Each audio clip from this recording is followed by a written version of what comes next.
Come on in. Welcome to Idled Out, where we talk all things Survivor. My name is Luke, and today we're talking about celebrities on Survivor. Yes, celebrities. They're just better than us, and we all know it. We common folk look upon these Promethean supermen and women with awe and wonder. Stardust in our eyes. Did you know some of these incredible people have taken time out of their busy lives to actually play Survivor? We aren't even talking about Celebrity Survivor, the threat of which has long been held over our heads like the blade of a guillotine. We're talking full-blown actual Survivor. Now, look, we can't talk about every single minor beauty queen, motivational speaker, athlete, or actor who's been on this show. So don't come for me in the comments whining that I forgot Grant Matos. Survivor has had a huge percentage of players be or go on to be someone of note, just by virtue of the show being on a really long time and being hugely influential and popular. I want to keep this in the realm of individuals who other players might conceivably recognize as someone who's been on TV before. That's my criteria. So get a grip on the facts of life, get a pep talk from Jimmy Johnson, and check into the White Lotus as we take a look at all of the celebrities, major and minor, who've been on Survivor. Let's start at the beginning with what I would consider Survivor's first celebrity stunt casting. Gary Hogaboom in Season 11, Survivor Guatemala. An NFL quarterback for 10 years, but who'd since retired. Gary wasn't exactly a household name, but big NFL fans would know who he is. This was, I think, a continuation of the social experiment Survivor was known for.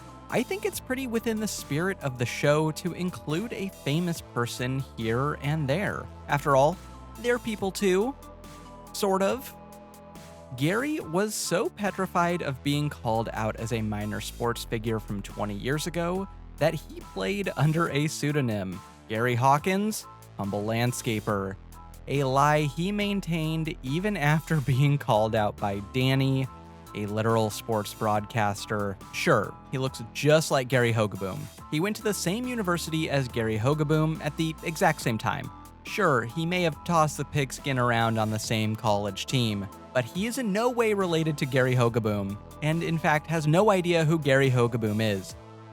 Gary Hoga what? Listen lady, I only know about retaining walls. With Gary's appearance on Survivor Guatemala, the floodgates were open for celebrities on Survivor. The meat and potatoes of Survivor's celebrity appearances are the people you could barely consider famous at all, minor sports figures. There have been dozens of these over the years, so we can't talk about most of them, but pro athletes are one of Survivor casting's favorite wells to draw from, and have been since Gary. Some of these players were actually pretty successful. I'd consider people like Brad Culpepper, Tyler Fredrickson, Noel Lambert, and Danny McRae legitimately good Survivor players, but most were in way over their heads. I mean, Alan Ball strip searched one of his fellow tribe mates on night 1 in the search for an idol. I mean, I know the idols are hard to find, but it's not gonna be hidden up JP's asshole. Maybe check Ben's. Okay, so the minor sports figures are a mixed bag of gameplay. What about the actually famous sports stars? And why was there a stretch of seasons where a controversial 90s sports has-been who was famous for being a big dumb loudmouth was on the show? Did we really need John Rocker on Survivor?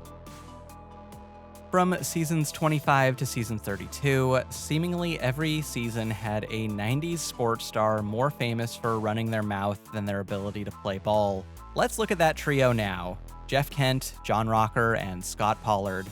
Let's start with easily the best player on the diamond and on Survivor, Jeff Kent, best known as second baseman and home run machine for the San Francisco Giants. Kent was actually a pretty successful Survivor player and led his tribe to many early victories, only to be undone by his white whale-esque obsession with taking down his tribe's only returning player, Jonathan Penner. Next is John Rocker, who appeared 4 seasons later on Survivor San Juan del Sur, where he competed against his girlfriend. Rocker was a relief pitcher for the Atlanta Braves, and to me, he represents Survivor casting giving in to its worst inclinations. At best, we can argue that Survivor was trying to show that people change. But, If you were a man, I would knock your teeth out. Oh You my look like God. a man, You can knock but me unfortunately out, you're bro. not. Rocker's strategy on Survivor was interesting. Like Gary, he was afraid of being recognized as a sports figure, so he created an alter ego, John Wetland, another MLB pitcher. Yeah, Rocker was the third boot. Rounding out this trio is Scott Pollard, who played in the NBA for 11 years, mostly with the Sacramento Kings and Indiana Pacers, and also a guy who competed in Survivor's 32nd season. On Survivor, one could argue that Scott was the last true villain this show ever had, if we define villain in the Russell mold, someone unafraid to be cruel and use bully tactics to get their way. Personally, I'm not a huge fan of this style of gameplay, and I think Scott was a little too mean to Alicia and Ty and Darnell, Jenny, Aubrey, but I get why he has his defenders. He was the last gasp of the Hans style of gameplay. One of Survivor's favorite wells to draw from is the poker player. There have been 3 pretty well-known poker players on the show: Ronnie Barda, who was first boot, Garrett Adelstein, who was second boot, and Jean-Robert Belland, who at least made the merge. All 3 of these guys are skilled at poker, and none are skilled at Survivor. You'd think this would be a pretty transferable skill, but when the archetype tops out at Jean-Robert, we've got a problem. I think Garrett is probably the most well-known of these 3 to both Survivor audiences for his insane early game flameout where he somehow got himself voted out second on a tribe where he was objectively needed to carry in challenges over a woman who literally dumped the tribe's entire rice supply in the fire, as well as for his poker career. Specifically, when he accused one of his opponents of cheating in a game in late 2022. Garrett and getting outplayed by chaotic women. Name a more iconic duo. There have been other sports stars general audiences might know. There's a trio of women who competed in sports typically dominated by men: Julia Landauer, Ashley Massaro, and Bea Wynn. Julia is a professional stock car driver who competed on Survivor Karamoan, most famous on that season for nothing she did, but rather when Cochran described her as vanilla in a confessional. And there's also Ashley Massaro, a WWE diva who played on Survivor China, where she fell ill and was the second boot, which, hey, silver lining, that's less time to be around Dave. Ashley sadly passed away in 2019. RIP. MMA fighter Bea also played on Survivor David vs. Goliath, but she tapped herself out after injuring her knee, which posed a significant risk to her fighting career. I swear we're almost done with sports figures, but we have to talk about a pair of very wholesome kings: Cliff Robinson on Survivor Cagayan and John Hennigan on Survivor David vs. Goliath. These dudes were just 2 bright spots on 2 great seasons. I'm not sure I can tell you how famous John Hennigan is. He seems to be at least a decently well-known figure in the wrestling world from what I can tell, and his Wikipedia page is a mile long. But I'm not sure if this is just wrestling fans being wrestling fans. You know what I mean? What I do know is that on Survivor, I expected him to be a total dick, but then he completely subverted my expectations by being kind, sensitive, and thoughtful. He ended up as one of the figureheads of the original Goliath Alliance, only to get blindsided in the move of the season. His joyful reaction to his own demise epitomizes his character to me. Cliff played 18 seasons in the NBA, and is most known for his time with the Portland Trail Blazers, where he adopted the moniker Uncle Cliffy. And in the best rebrand of all time, when he later opened a dispensary in 2017, he started going by Uncle Spliffy. He brought that chill energy to Survivor 2, and was in a good position on his original tribe, until a tribe swap gave Tony the numbers to send him home in a surprising early elimination. Cliff passed away in 2020. Rest in peace, Cliff. I'm also just going to shove Ken Huang in here because I'm not sure where else to put him. Ken was a professional Super Smash Bros. Player who went by Liquid Ken. In the Melee days, he was considered one of the best Smash players on the planet. On Survivor, he was definitely considered one of the players on the planet. Ken had a classic rise and fall. He was originally an outcast. He slowly grew in both confidence and power, and at one point he was basically running the game, until his ego got the better of him, and it all came crashing down. Finally, there are two other sports figures who played Survivor. Miami Marlins president David Sampson played in Survivor Cagayan. Questionably deemed a brain in the Brain v. Brawn v. Beauty season, David immediately made the genius move to exile Garrett and was voted out first. But perhaps, no, not perhaps, easily the most famous person to ever play Survivor is legendary Dallas Cowboys coach Jimmy Johnson. Jimmy Johnson was on an age-divided season, with everyone on his tribe being 40 and older. Jimmy's Survivor journey is hilarious. His tribe looked to him as a leader since, he's Jimmy Johnson. But Jimmy quickly found himself in a weird little power struggle for control of the tribe with another Jimmy Tarantino. I don't know, when it comes to leadership, I'd go to the guy with 2 Super Bowl rings and not just some guy, but that's just me. After 8 days of sleeping on the ground, starving, and listening to Jimmy T, Jimmy Johnson asked to be voted out third. Despite his extremely early placement in the boot order, Jimmy Johnson and Terry Bradshaw ate up an obscene amount of time flapping their jaws at the reunion show. Terry, shut the fuck up. I just want to hear Benry tell us what a dirt squirrel is. You are a 100% grade A dirt squirrel. Beyond sports stars, there have been several actors, musicians, and YouTubers on the show. Probably the most famous, especially now, is Mike White, creator of The White Lotus and longtime Hollywood writer and actor. Mike White, who appeared on Survivor David vs. Goliath, has to be one of the best famous survivors from a purely gameplay point of view. He made Final Tribal Council and was basically the head of the alliance that ran most of the game. And in a season stacked with great casting finds, Mike White is one of the best, with some all-time classic Survivor lines. Ow, bitch. Also appearing on Survivor was Lisa Whelchel, who played Blair in the 80s sitcom The Facts of Life. She also made Final Tribal Council in Survivor Philippines and also did not win. Lisa's child stardom was a major part of her story on Survivor, as she struggled with reckoning with the trauma and expectations that came with that. She is perhaps most well known for her brother saying sister weird. Sister. More famous for their Survivor appearances than their acting appearances are actors Jonathan Penner and Sugar Kuiper.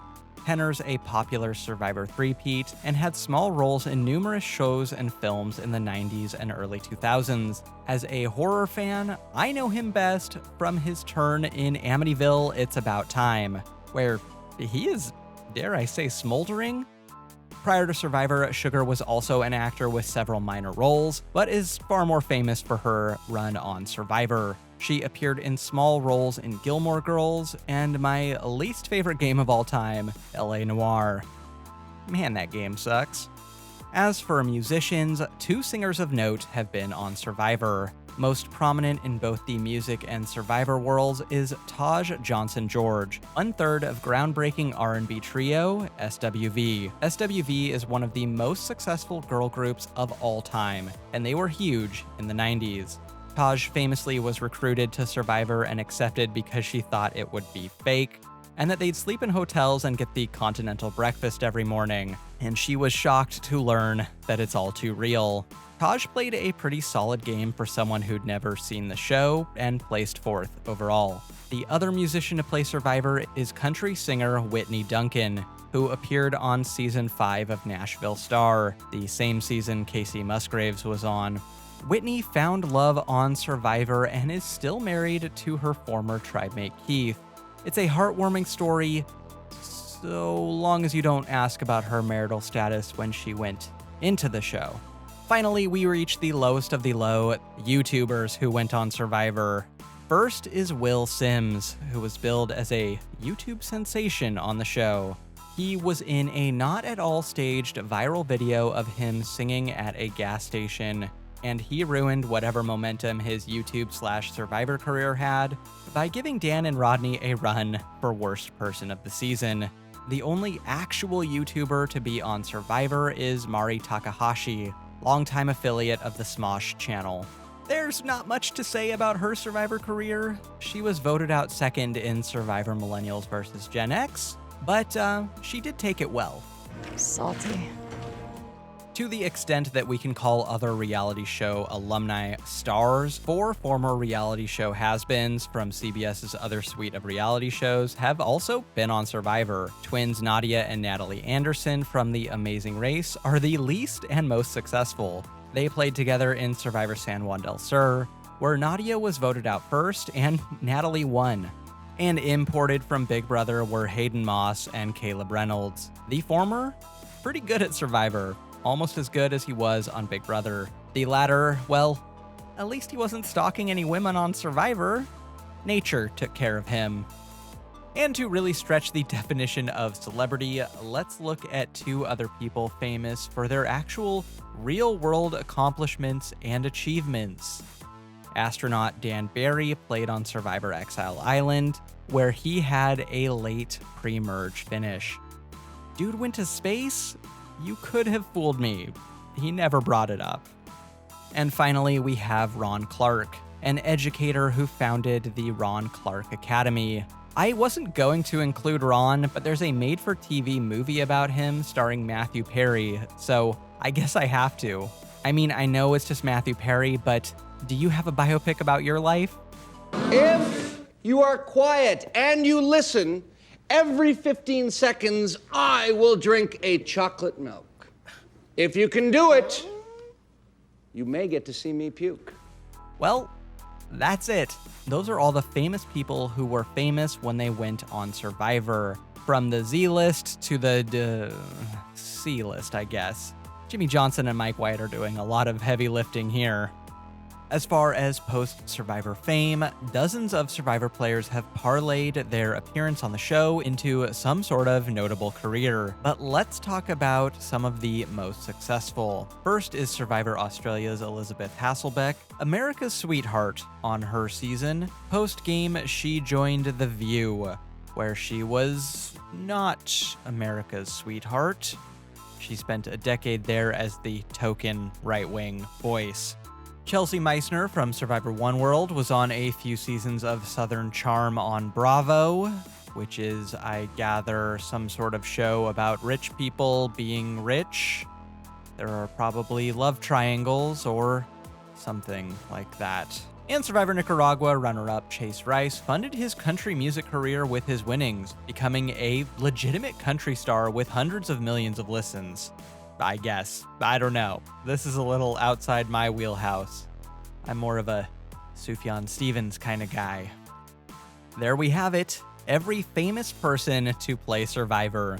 From the Z list to the D list to a few A-listers, I guess. Survivor's had a lot of celebrity participants. Most of them flopped, but some were actually decent players. A few are Survivor legends. And it all started with one humble landscaper. Got nothing else for ya. To help me become a YouTube sensation like Will Sims, like and subscribe, and I'll get you more Survivor content just like this. Until next time, don't get idled out.